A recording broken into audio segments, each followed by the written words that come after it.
అంబేద్కర్ కోనసీమ జిల్లా ఆధ్యాత్మిక పరిమళం వెళ్లివిరుస్తుంది. కోనసీమ నడిబొడ్డున ఉన్న అమలాపురం వెంకటేశ్వర స్వామి ఆలయం భక్తులతో కిటకిటలాడింది. దేవతి కుల భక్త బృందం 14వ వార్షికోత్సవం సందర్భంగా నిర్వహించిన ధనుర్మాస లక్ష తులసి పూజ అత్యంత వైభవంగా సాగింది. ఆలయ ప్రధాన అర్చకులు పెద్దింటి వెంకట సత్యనారాయణ ఆచార్యులు, శ్రీనివాసుల విజయగోపాల ఆచార్యులు నేతృత్వంలో శాస్త్రోక్తంగా పూజలు నిర్వహించారు.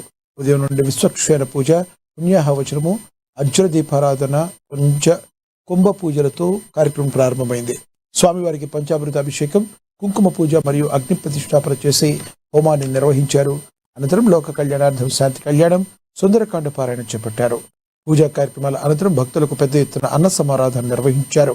ఈ వేడుకల్లో భక్త బృంద సభ్యులు, పట్టణ ప్రముఖులు పెద్ద సంఖ్యలో పాల్గొని స్వామివారి కృపకు పాత్రులయ్యారు. భక్తులు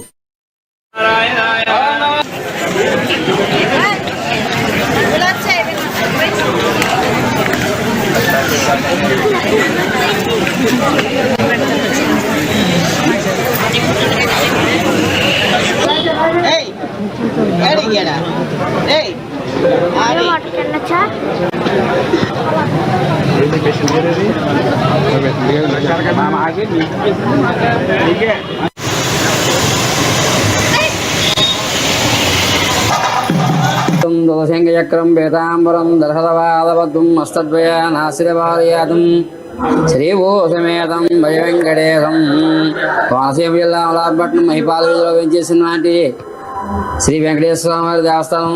ఈయన కోనసీమ పెళ్లిళ్ళ వెంగనగా చెప్పుకుంటారండి. ఇక్కడ అందరూ కూడా ధర్మాసం సందర్భంగా దేవరాత్రి సంఘం వారు 4/1/2026 తేదీ ఆదివారం ఉదయం 9 గంటల నుంచి సాయంత్రం 6 గంటల దాకా శ్రీ స్వామివారికి విశ్వక్షేణ పూజ, పుణ్యావాచనం, ఆర్జ దీపారాధన, పంచరామ మండపారాధన, స్వామివారికి న్యాసము అభిషేకము, తదుపరి లక్ష తులసి చాందపూలతో పూజ, తదుపరి స్వామివారికి మూర్తి వివాహము, నిత్య వివాహము, సర్వదేవేచ్ఛతో పూర్ణాలు జరిగింది. తదుపరి స్వామివారికి విశేషంగా శాంతి కళ్యాణము, శంఖం చక్ర దీపారాధన కూడా విశేషంగా అతి వైభవంగా వీరు చేశారండి.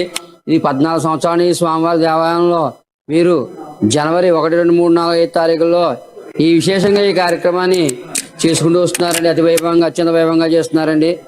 వీరందరికీ కూడా మేము సర్వదా శ్రీ స్వామివారి కృపాకటాక్షాలు ఉండాలని కోరి ప్రార్థిస్తూ